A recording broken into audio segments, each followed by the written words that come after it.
Hello, everybody. My name is Prescott, and welcome back to PsychSync, Succinct Psychology. Today, we're going to continue going through the Psychology 2E OpenStax online PowerPoints and textbook. And today, we're going to be going over Chapter 4, States of Consciousness. So, without further ado, let's get going. So, starting off, what is consciousness? So consciousness is the awareness of internal and external stimuli, such as feelings of hunger and pain, or detection of light. Now, wakefulness is high levels of sensory awareness, thought, and behavior. So sleep, which we all experience, is a quiet and mysterious pause in our daily lives. So here, figure 4.1, you have two sleeping children depicted in this little 1895 painting, just them sleeping, nothing much behind that. So let's continue on. So first off, we have biological rhythms. So a biological rhythm is an internal cycle of biological activity, including fluctuation of body temperature, an individual's menstrual cycle, and levels of alertness. Now, circadian rhythm is a biological rhythm that occurs over approximately 24 hours. So it is generated by the suprachiasmatic nucleus, or the SCN, or Suprachiasmatic, my bad. Now, the sleep-wake cycle, one of our main circadian rhythms, is linked to our environment's natural light-dark cycle. So what controls our biological rhythms? So the hypothalamus, if you remember that from, I think it was last unit, maybe it was unit 2, but the hypothalamus is responsible for maintaining homeostasis, the tendency to maintain a balance or optimal level within a biological system. So going on. So here we got a nice chart. This chart illustrates the circadian change in body temperature over 28 hours in a group of 8 young men.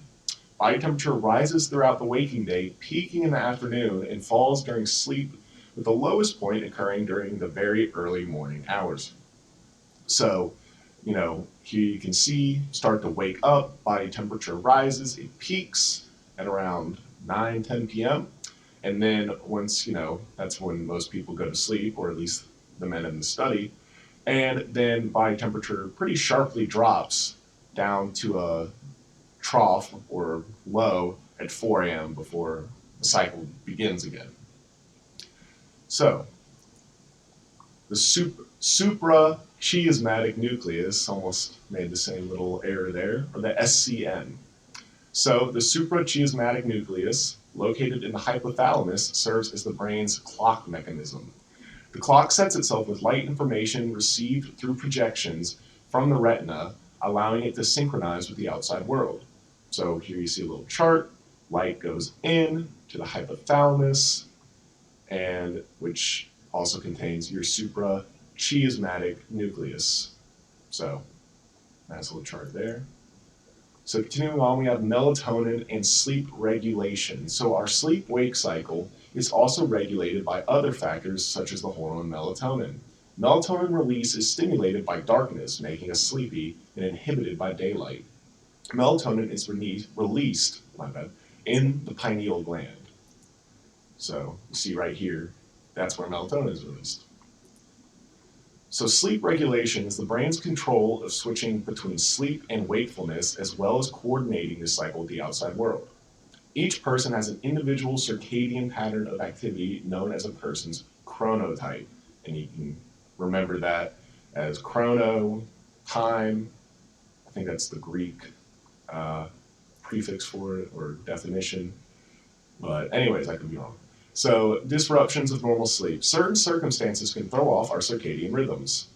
For example, jet lag, symptoms resulting from the mismatch between our internal circadian cycles and our environment. So this can lead to fatigue, sluggishness, irritability, and insomnia. And so if you've ever, traveled on a plane to a different time zone, you definitely know what jet lag is, because going from one place to another, and the place you're going to is 1 hour behind where you left from. Your body's thinking, so say you got into the next airport at 7 o'clock, their local time, but it's 8 o'clock from where you left. That would cause jet lag because it messes up your internal circadian cycle. So next we have rotating shift work, a work schedule that changes from early to late on a daily/weekly basis. It becomes difficult for a normal circadian rhythm to be maintained, and it can result in persistent feelings of exhaustion and agitation, sleeping problems, and can lead to signs of depression and anxiety. So bright light can be used to realign our biological clocks with the external environment. So here we have devices like this are designed to provide exposure to bright light to help people maintain a regular circadian cycle. They can be helpful for people working night shifts or for people affected by seasonal variations in light. So it's really important to keep your circadian rhythm, your internal clock, in line, normal, because if you don't want to be irritable or have insomnia, that's no fun.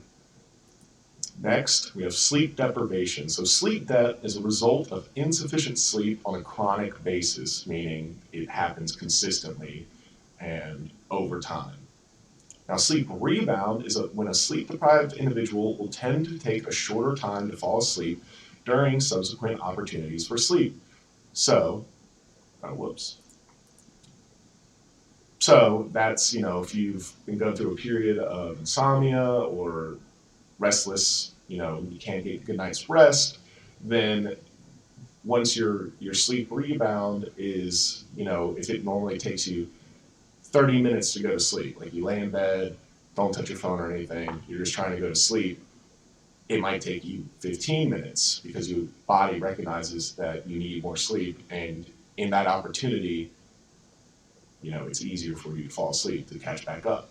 So this figure illustrates some of the negative consequences of sleep deprivation.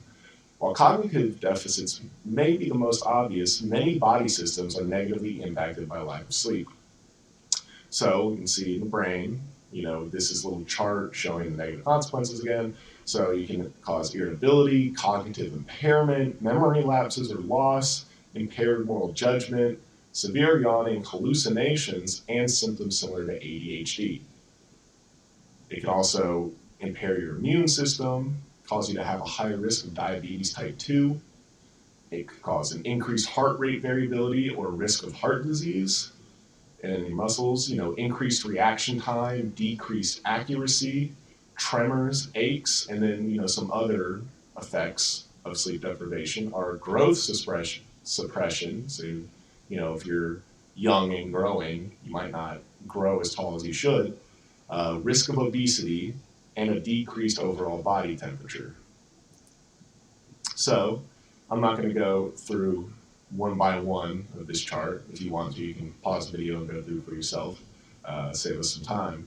But so we have, this chart here, sleep needs at different ages. So, 0 to 3 months, newborn 3 months. Recommended is 14 to 17 hours.